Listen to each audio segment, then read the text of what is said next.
Allegation और mixture. ठीक है, इस टॉपिक से भी एग्जाम में क्वेश्चन चॉइस में देखे जाते हैं, 3 मार्क्स में, 1 मार्क्स में, कैसे भी हो सकता है। अगर 1 मार्क्स में आ गया तो 3 में नहीं आएगा, 3 मार्क्स में आया तो 1 में नहीं आएगा, ऐसा होता है। तो एलिगेशन मिक्सचर, ठीक है बेटा। एलिगेशन मिक्सचर में एलिगेशन एक तरीके से शॉर्टकट मेथड होता है आपका कंबाइन मीन मेथड का। कंबाइन मीन का मतलब होता है कि मान लो आपकी क्लास में, आपकी क्लास 12th के 2 सेक्शन है, होते ही हैं वैसे, है ना। तो क्लास 12th के 2 सेक्शन हैं, क्लास 12th ए सेक्शन और क्लास 12th बी सेक्शन। ठीक है, class 12th A section, class 12th B section. तो देखो ए सेक्शन का अभी प्री बोर्ड हुआ, ए सेक्शन बी सेक्शन दोनों का अभी प्री बोर्ड हुआ। जो दोनों का प्री बोर्ड हुआ तो उसमें मैथ्स के नंबर काउंट किए गए। तो पता चला कि मैथ्स में जो नंबर आए हैं वो एवरेज नंबर 90 मार्क्स आए हैं। ठीक है, सेक्शन ए के 90 मार्क्स एवरेज आए हैं। सेक्शन बी में भी हमने चेक करा कि भाई मैथ्स में एवरेज नंबर कितने आए हैं। तो यहाँ पर आप समझ लो 88 मार्क्स आए हैं। ठीक है, सेक्शन बी के जो एवरेज नंबर हैं वो कितने हैं, 88 मार्क्स हैं। अब प्रिंसिपल ने पूछा कि भाई क्लास 12th के एवरेज नंबर बताओ, है ना। क्लास 12th मैथमेटिक्स में कैसा परफॉर्म कर रही है, इसका एवरेज जरा बताओ क्या बनेगा। तो प्रिंसिपल ने कहा सिर्फ क्लास 12th का एवरेज बताओ, प्रॉपर डिफाइन नहीं करा कि ए सेक्शन बताओ, बी सेक्शन बताओ। तो आप सोच के बताओ, एज अ प्रिंसिपल वो ए सेक्शन के बारे में बात करेगा, बी के बारे में बात करेगा, या दोनों के बारे में ही बात कर रहा होगा। क्या सोचना है आपका। सर बारे एज में अ होल बात करेंगे। दोनों का ही सर बात दोनों करेगा ना। के बारे में बात करेंगे। प्रिंसिपल हैं वो तो दोनों के बारे में बात करेंगे, तो दोनों के बारे में बात करेंगे तो आपको अब ऐसा एवरेज चाहिए जो दोनों को रिप्रेजेंट करे। सेक्शन ए 90 है, सेक्शन बी 88 है, तो वी नीड एवरेज जो दोनों को बैलेंस करके आंसर बताए। तो ये भी एवरेज है, यानी कि ये भी मीन है, ये भी एवरेज है, ये भी मीन है, तो हमें इन दोनों को कंबाइन करना है। तो इन दोनों को जब कंबाइन करेंगे तो वहां से कंबाइन मीन निकल कर आएगा, कंबाइन एवरेज निकल के आएगा। तो कंबाइन मीन का जो फॉर्मूला बनता है उसका शॉर्टकट मेथड हमारा एलिगेशन होता है। तो कंबाइन मीन मेथड क्या होता है पहले वो देख लो आप। ठीक है, कंबाइन मीन मेथड में मान लेते हैं कुछ टोटल नंबर आपका n1 था और टोटल नंबर सेकंड डेटा का टोटल नंबर आपका n2 था। सेक्शन ए के total number of student n1 है, सेक्शन बी के total number of student n2 है। सेक्शन ए का जो मीन था वो x बार है, या x1 कर लेते हैं। सेक्शन ए का जो मीन था वो x1 है, सेक्शन 2 का जो मीन है वो x2 है। ठीक है, यहाँ पे हमने नंबर्स नोट किया है और यहाँ पर हमने मीन नोट किया है। तो नंबर्स यानी कि वैसे टोटल नंबर, ठीक है ना, total number, total number of data कितना है, तो n1 है, n2 है, मीन कितना है, x1 है, x2 है। तो अगर ये दो डेटा को कंबाइन करना है तो combine mean, combine mean equal to में फॉर्मूला सेम रहेगा, sum of observation by total observation. तो यहाँ पे टोटल सम निकल कर आएगा n1 into x1, n1 into x1 plus में n2 into x2 divided by total number of student, section A के स्टूडेंट प्लस में सेक्शन बी के स्टूडेंट, n1 प्लस में n2। तो कंबाइन मीन इक्वल टू में n1 x1 n2 x2 divide by n1 plus में n2। ठीक है, divide by n1 plus में n2। ये कंबाइन मीन का फॉर्मूला है अगर दो सेक्शन है। ठीक है, बुक में एक क्वेश्चन है जहां पे 3 डेटा होते हैं, तो जहां पे अगर 3 सेक्शन हुए तो क्या, तो टोटल नंबर। ठीक है, टोटल नंबर 3 सेक्शन है तो n1 n2 और n3। n1 n2 n3 का जो मीन होगा, सेक्शन ए का मीन x1, सेक्शन बी का मीन x2, सेक्शन 3 का मीन आपका x3। तो अगर इनका कंबाइन मीन करना है, इनको कंबाइन करना है, combine mean, combine mean equal to में n1 इंटू x1 प्लस में n2 इंटू x2 प्लस में n3 into x3 divided by total number of student. तो सेक्शन 1 के स्टूडेंट, सेक्शन 2 के स्टूडेंट और सेक्शन 3 के स्टूडेंट, n1 प्लस में n2 plus में n3। अब यहाँ पे एक पॉइंट और है, जो एलिगेशन है, जो एलिगेशन है वो दो डेटा के शॉर्टकट में अप्लाई होता है। एलिगेशन और मिक्सचर ये तीन के केसेस में अप्लाई नहीं होता, ठीक है ना, यहां पर एप्लीकेबल नहीं है। तो अगर आपके पेपर में तीन डेटा का क्वेश्चन है तो आप ऑटोमेटिक समझ जाना वो एलिगेशन का क्वेश्चन नहीं है, वो ये कंबाइन मीन मेथड के फॉर्मूले से सोल्व होगा। ठीक है, वो क्वेश्चन हम कंबाइन मीन मेथड के फॉर्मूले से सोल्व करेंगे। और अगर क्वेश्चन में दो ही डेटा हैं तो इस कंबाइन मीन मेथड का शॉर्टकट हम अप्लाई कर सकते हैं। शॉर्टकट मेथड क्या कहता है वो देखिए।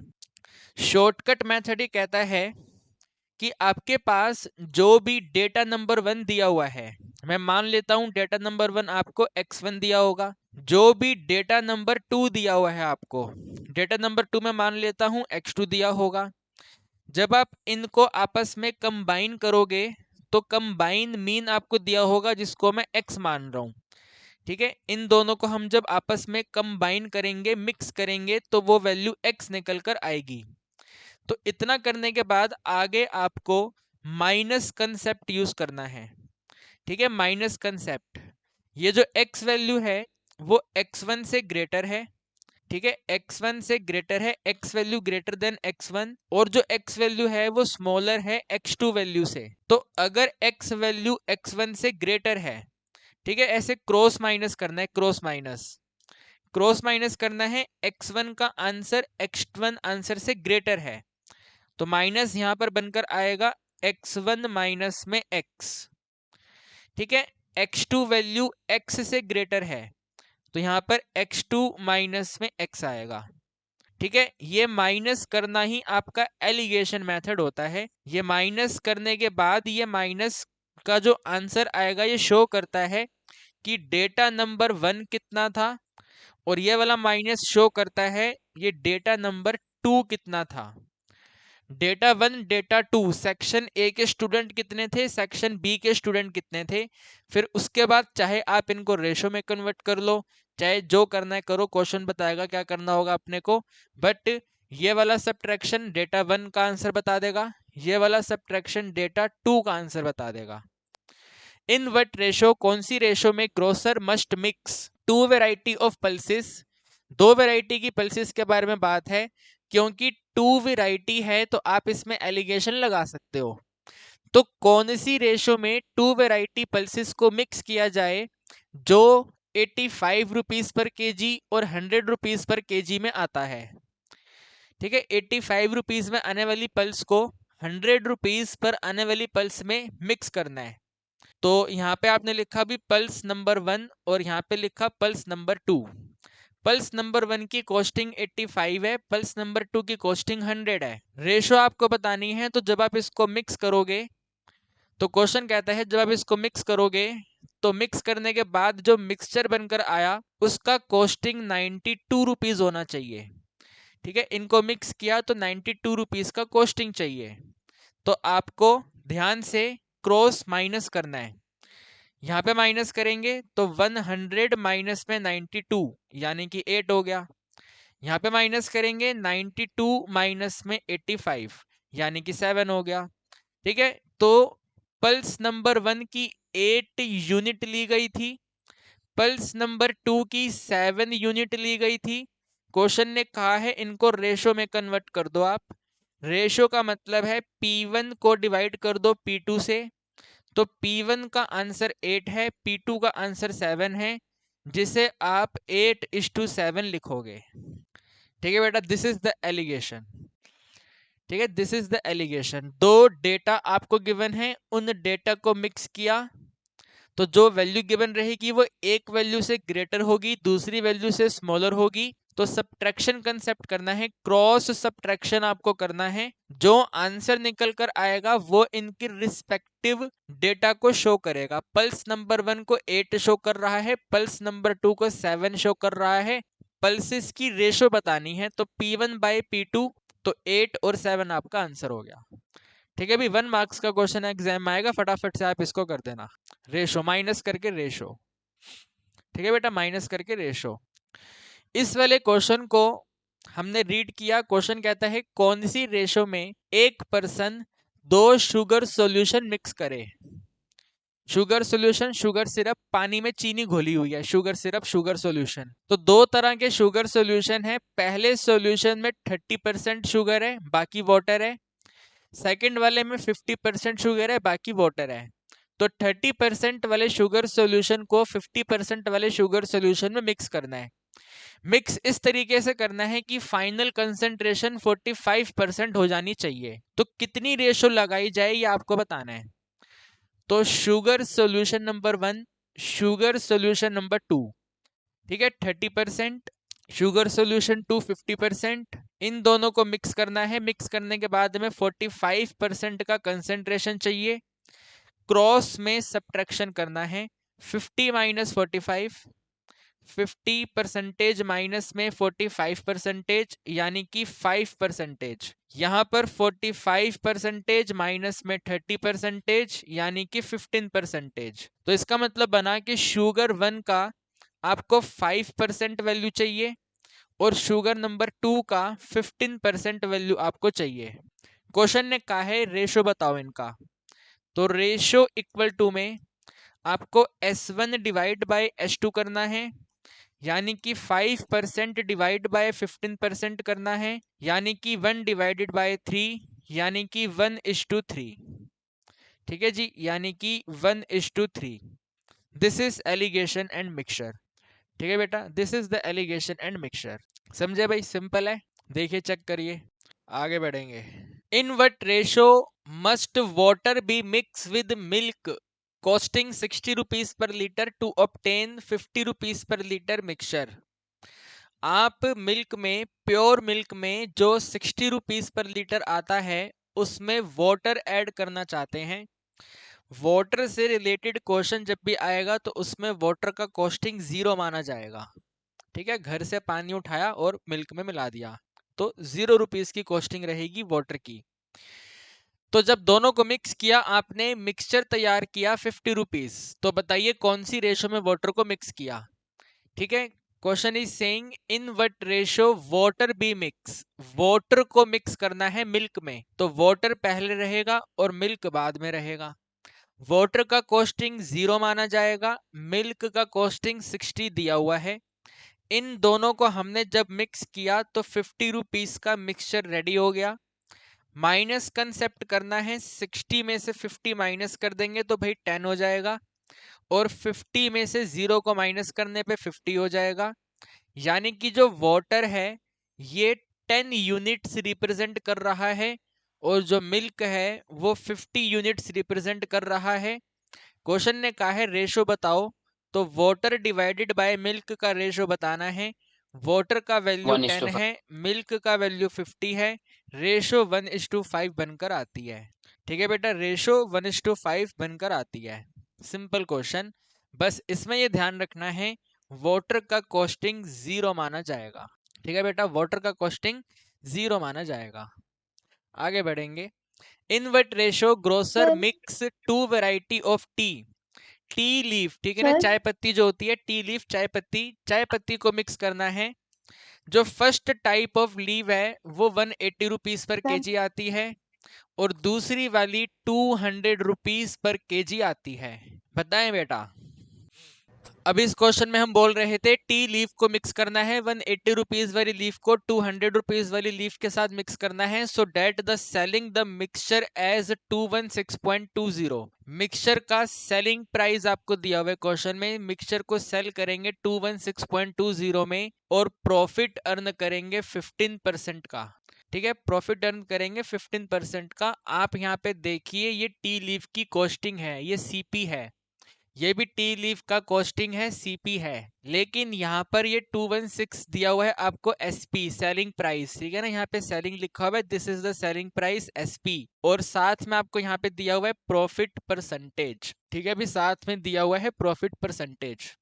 तो एलिगेशन अप्लाई होता है सेम यूनिट में, आइदर आप इस एसपी को सीपी में कन्वर्ट करो या फिर उन दोनों सीपी को एसपी पे कन्वर्ट करो। तो क्योंकि हमारे पास में सीपी 2 है, एसपी 1 है, तो एसपी को सीपी में कन्वर्ट करेंगे। ठीक है, एसपी को सीपी में हम कन्वर्ट करेंगे। एसपी ऑफ मिक्सचर 216.20 को हम सीपी में कन्वर्ट करेंगे। तो हम यहाँ पे नोट करने जा रहे हैं कि जो सीपी ऑफ मिक्सचर होगा, ठीक है, जो सीपी ऑफ मिक्सचर होगा वो कितना होगा, x रुपीज होगा। इसके बाद में आपको प्रॉफिट परसेंटेज दिया हुआ है, ठीक है ना, प्रॉफिट परसेंटेज आपको दिया हुआ है। प्रॉफिट परसेंटेज हमेशा सीपी पे कैलकुलेट होता है, ठीक है। तो प्रॉफिट परसेंटेज होता है 15% ऑफ सीपी, कॉस्ट प्राइस पे सीपी फाइंड किया जाएगा। तो 15 डिवाइडेड बाय 100 ऑफ मतलब मल्टीप्लाई सीपी आपने x माना है। अगर मैं इसको 5 पे कैंसिल करता हूँ, 5 इंटू 3 5 इंटू 20, तो वैल्यू बनती है 3 इंटू एक्स डिवाइडेड बाई 20। तो प्रॉफिट परसेंटेज को हमने अपने प्रॉफिट में कन्वर्ट करा, ठीक है जी। प्रॉफिट कितना आ गया आपका, 3x अपॉन में 20। सीपी आपने एज्यूम किया और प्रॉफिट निकल कर आया 3x डिवाइड बाई 20। ठीक है बेटा, अब सेलिंग प्राइस हमें क्वेश्चन में गिवन है। सेलिंग प्राइस क्वेश्चन में गिवन है 216.20।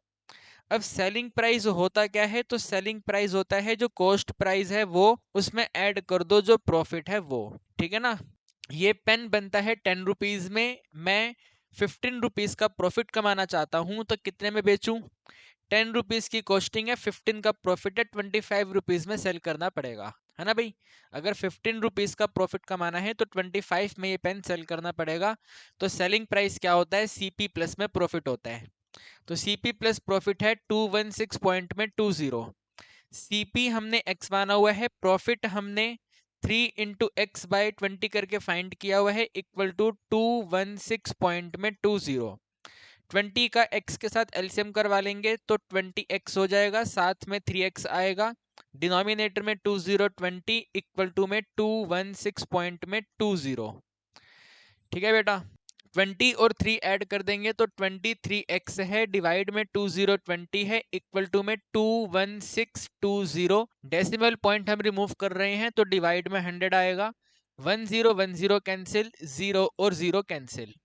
तो 23 इंटू एक्स डिवाइड बाई 2 का जो आंसर है वो 2162 के इक्वल है, यानी x इक्वल टू 2162 मल्टीप्लाई में 2 डिवाइडेड बाई 23। देखो 23 प्राइम नंबर है, 2162 23 से कंप्लीट डिविजिबल होना चाहिए, डिवाइड करना पड़ेगा, है ना। 216 और 2162 को हमें 23 पे डिवाइड करना है। अगर मैं ये फर्स्ट 2 डिजिट कंसीडर करता हूं तो वो 23 से स्मॉलर हैं, तो स्टार्टिंग डिवीजन में ही अपने को 3 डिजिट कंसीडर करना पड़ेगा 216। तो 23 को कितने से मल्टीप्लाई करेंगे, 216 आ जाए या 216 से छोटी वैल्यू रहे, तो इसको 7 पे करें, 8 पे करें, 9 पे भी 8, 9 पे करो, 9 पे इसको करो, 9 पे मल्टीप्लाई करो इसको, 9 पे 9 इंटू 3 विल बी 27, 9 टू ज़ा 18 और 2 20, माइनस करते हैं तो यहाँ पर 92 आ गया। ठीक है भाई, 16 माइनस 7 आपने किया 9 और साथ में 2, 92। अब 23 को आप अगर 4 से मल्टीप्लाई कर देते हो तो सिंपल 92 आ जाएगा, रिमाइंडर आपका 0 हो गया। तो 94, 23 इंटू 1 23, 94 पे कैंसिल हुआ, x इक्वल टू में 2 4 जा 8 और 2 9 जा 18, यानी कि जो सीपी है, ठीक है, जो सीपी ऑफ मिक्सचर है, मिक्सचर का जो कॉस्ट प्राइस है वो 198 है, जिसमें 15% का प्रॉफिट अर्न करके 216.20 में सेल किया जाएगा। बट सीपी कितना है, 198 रुपीज है। ठीक है भाई, सीपी कितना है, 198 रुपीज है। तो अब आपका ये क्वेश्चन एलिगेशन अप्लाई करने लायक बन गया। सीपी के साथ में सीपी ही अप्लाई होगा। तो टाइप नंबर 1 जो टी नंबर 1 है वो 180 रुपीज में आती है, टी नंबर 2 200 रुपीज में आती है। इनको हमने मिक्स किया, एसपी नोट नहीं करना, सीपी नोट करना है जो 198 है। तो क्रॉस सर 188 होगा सर, 188 होगा ये, तो 188 है। तो 200 माइनस में 188, यानी कि वैल्यू बनी 12, और यहाँ पर 188 माइनस में 180, आंसर आया 8। रेशो आपको बताना है, तो रेशो बनेगा 12 डिवाइडेड बाय 8, 4 पे कैंसिल करेंगे, 4 × 3 4 × 2, यानी कि 3:2 आंसर। एग्जाम में ऐसे ही लिखना है इसको। समझ रहे हैं बात को आप? Okay, hello. देख लीजिए, चेक कर यस लीजिए पूरा क्वेश्चन। सर, एक डाउट है। बताइए बेटा। सर ये हमने जो सीपी निकालने की पूरी प्रोसेस की, तो ये हमें पूरा दिखाना पड़ेगा है, क्योंकि ये सीपी जो है हम लोग ये 216.2 को 115 अज्यूम करके फिर उसे 100 अज्यूम करके निकाल सकते हैं डायरेक्ट। तो वो यूज करे तो चलेगा सम में? देखो भाई, क्वेश्चन आएगा 3 मार्क्स में। कितने में आएगा? 3 मार्क्स। 3 मार्क्स में। तो 3 मार्क्स में कुछ लिखा हुआ दिखाओ तो अच्छा रहेगा। ठीक यस है, सर। समझे? हाँ सर। हाँ। ठीक है, वो 15%, 115% मैं मान रहा हूँ। तुम हाँ। 100% का सीपी मान रहे हो, और उसमें हाँ। 15% फिर ऐड करके 115% कर रहे हो, है ना? Yes sir. तो 115% जब 100% से डिवाइड करोगे तो कैलकुलेशन तो यही करनी पड़ेगी तब भी। हाँ सर। तो फिर ऐसे ही कर लो। ठीक है, हाँ ठीक और है सर। बताओ, और कोई डाउट? No sir.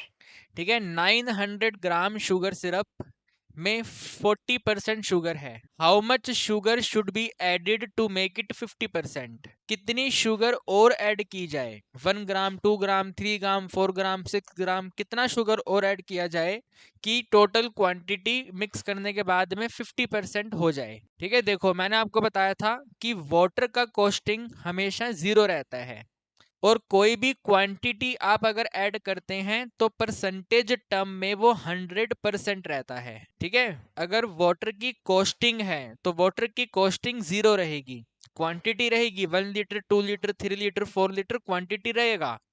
लेकिन अगर वही वाटर वाला क्वेश्चन परसेंटेज में हो जाएगा तो वाटर को जो हम ऐड करेंगे वो अपने आप में 100% रहेगा।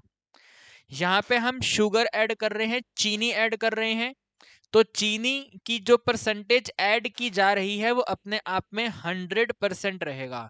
तो कोई भी चीज जो आप ऐड कर रहे होते हो वो अपने आप में 100% होता है। कॉस्टिंग के केस में अगर वाटर का सिनेरियो है तो 0 rupees costing, but water he percentage वाली टर्म में 100% रहेगा। तो शुगर जो आप ऐड करोगे वो भी परसेंटेज की टर्म में 100% रहेगा। तो एक तो आपके पास में शुगर सिरप है, ठीक है ना, एक आपके पास में शुगर सिरप है, और एक आपके पास में शुगर है। शुगर आपको ऐड करनी है तो मान रहा हूं मैं x ग्राम ऐड करेंगे। शुगर सिरप की क्वांटिटी हमें क्वेश्चन में गिवन है 900 ग्राम। ठीक है जी, 900 ग्राम शुगर सिरप में और शुगर ऐड करनी है। जो ये शुगर सिरप है इसमें 40% शुगर पहले से है। जो शुगर अब आप x ग्राम ऐड कर रहे हैं परसेंटेज टर्म में वो 100% रहेगा। This is important. ठीक है, 100% रहेगा। तो 40% और 100% ऐड करा तो अब शुगर कंसेंट्रेशन हो गया है 50%। तो अब एलिगेशन हमें अप्लाई करना है। तो 100% माइनस में 50%, यानी कि 50%। यहाँ पर 50% माइनस में 40%, यानी कि 10%। तो इनका जो रेशो बनेगा वो इनकी इस क्वांटिटी वाली रेशो के इक्वल होगा। तो आगे आप नोट करेंगे फ्रॉम अबव डायग्राम, ऐसे ही पेपर में लिख देना। ठीक है, फ्रॉम अबव डायग्राम, जो हम डायग्राम देख पा रहे हैं उसमें ये कह सकते हैं कि 900 ग्राम शुगर सिरप को डिवाइड किया जाए अगर x ग्राम शुगर से तो इक्वल रहेगा 50% डिवाइडेड बाय 10% के। ये बन जाएगा आपका 5/1, ये बन जाएगा 900 अपॉन में x, क्रॉस मल्टीप्लाई बनेगा 900 अपॉन में 5, यानी x इक्वल टू कितना आएगा बेटा? ये 180। 180। 180 आएगा, 180 ग्राम। ठीक है जी, 180 ग्राम आपका आंसर हो गया। ठीक है, बस इसमें ये ध्यान रखना है कि जो शुगर की क्वांटिटी है वो परसेंटेज टर्म में 100% रहेगी। सर उसका लॉजिक ये है ना कि शुगर सिरप में भी शुगर है इसीलिए। शुगर सिरप में शुगर है, ये इसका लॉजिक नहीं है। इसका लॉजिक ये है कि कोई भी चीज जो आप ऐड कर रहे हैं वो अपने आप में प्योर है। चीनी के प्योर दाने आप और ऐड कर रहे हो तो चीनी के दाने की जो परसेंटेज वैल्यू है वो 100% है। जो भी चीज अपने आप यस में सर। प्योर रहेगी वो 100% होती है। ठीक है, ओके सर। तो 100%, ठीक है ना। आपको रेशो फाइंड करने के बाद में यहाँ से रेशो फाइंड हो जाता है, तो रेशो फाइंड करने के बाद में दो क्वांटिटी में से वन क्वांटिटी गिवन रहेगा, दूसरा फाइंड करना होगा, तो 180 ग्राम। ठीक है बेटा, इस वाले क्वेश्चन को आप देखिए। इस क्वेश्चन में बोल रहा है कि आपके पास में एक कंटेनर है, उस कंटेनर में 40 लीटर का टोटल मिल्क है। आपने 40 लीटर के मिल्क में से 4 लीटर मिल्क विड्रॉ किया और फिर 4 लीटर के इक्वल वाटर उसमें ऐड कर दिया। पहले 40 लीटर का मिल्क आपके पास में था, उसमें से 4 लीटर आपने विड्रॉ कर लिया, तो अभी कंटेनर में टोटल 36 लीटर मिल्क है। लेकिन आपकी चोरी किसी को पकड़ी ना जाए, तो आपने क्या करा, वही सेम 4 लीटर वाटर उस 36 लीटर मिल्क में वापस मिला दिया, तो वो दोबारा से 40 लीटर हो गया। फिर दूसरा बच्चा आया, उसने भी 4 लीटर मिल्क उस कंटेनर में से विड्रॉ किया। अभी भी उसकी चोरी ना पकड़ी जाए, तो उसने भी 4 लीटर वाटर, मिल्क तो विड्रॉ कर लिया, 4 लीटर वाटर जो ऊपर 36 है उसको 40 बनाने के लिए वापस 4 लीटर ऐड कर दिया। तो 40 40 40 हर जगह पे सेम है, और 4 लीटर भी ड्रॉ हो रहा है, 4 लीटर ही ऐड हो रहा है। जब सेम क्वांटिटी प्लस माइनस होती है, तो उस क्वेश्चन को रिपीटेड डाइल्यूजन कहते हैं। ठीक है जी, क्या कहते हैं, क्वेश्चन को रिपीटेड डाइल्यूजन कहते हैं। ठीक है, तो this is the repeated dilution question. ठीक है बेटा, रिपीटेड डाइल्यूजन क्वेश्चन, सेम ही क्वांटिटी प्लस माइनस होती जा रही है। तो रिपीटेड डाइल्यूजन का कंसेप्ट कहता है, अगर आप सेम वैल्यू प्लस माइनस कर रहे हैं, तो जितनी बार आपने प्लस माइनस किया, उसके बाद में कंटेनर में जो प्योर मिल्क की क्वांटिटी रहेगी, वो आप एक छोटे से फॉर्मूले से फाइंड कर सकते हो। तो लेफ्ट क्वांटिटी ऑफ मिल्क, ठीक है, लेफ्ट, या मिल्क रहने दो, कुछ भी हो सकता है, मिल्क जूस वगैरह कुछ भी हो सकता है, लेफ्ट क्वांटिटी लिख लो। लेफ्ट क्वांटिटी इक्वल टू में टोटल क्वांटिटी, टोटल क्वांटिटी के ब्रैकेट पे 1 माइनस में withdraw quantity divided by total quantity पर total power n।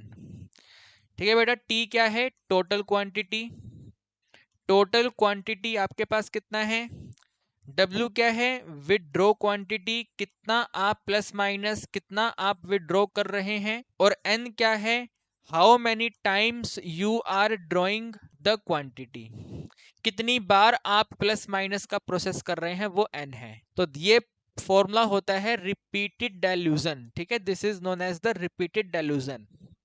Repeated dilution का क्वेश्चन अभी तक मैंने 3 मार्क्स का पेपर में देखा है। ठीक है जी, 3 मार्क्स का क्वेश्चन पेपर में हमने देखा हुआ है रिपीटेड डाइल्यूजन से। तो अब ये क्वेश्चन आप दोबारा पढ़ेंगे। क्वेश्चन आपको बोल रहा है, a container contain 40 litre of milk, ये 40 litre of milk total value है, दिस इज द टी।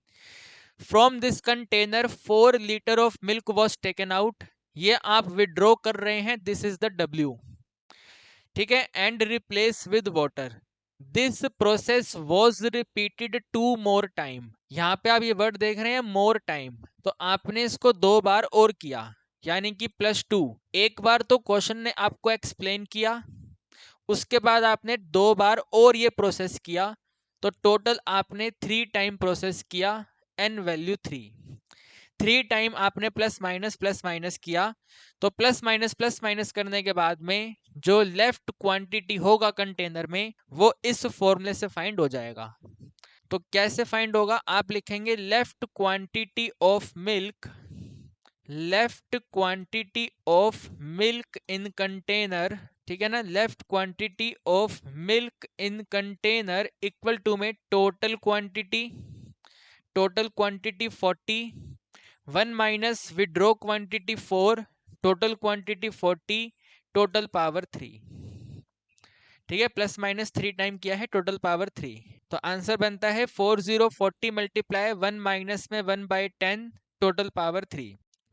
तो 40 इंटू में 1 माइनस में 0.1, टोटल पावर 3, यानी कि 40 इंटू में 0.9 पावर 3, ठीक है। ये 0.9 पावर 3 अगर क्वेश्चन पेपर में गिवन है तो वेरी गुड, नहीं है तो आपको मल्टीप्लाई करना पड़ेगा। देखो 9 का क्यूब होता है 729, ठीक है, 9 का क्यूब है 729। आप 0.9 को 3 टाइम मल्टीप्लाई कर रहे हैं तो आपको 3 डिजिट के बाद में डेसिमल लगाना पड़ेगा, तो डेसिमल आएगा यहाँ पे ये 0.729। तो 40 मल्टीप्लाई में 0 पॉइंट में 729। अब इसको मल्टीप्लाई कर दो आप, ठीक है।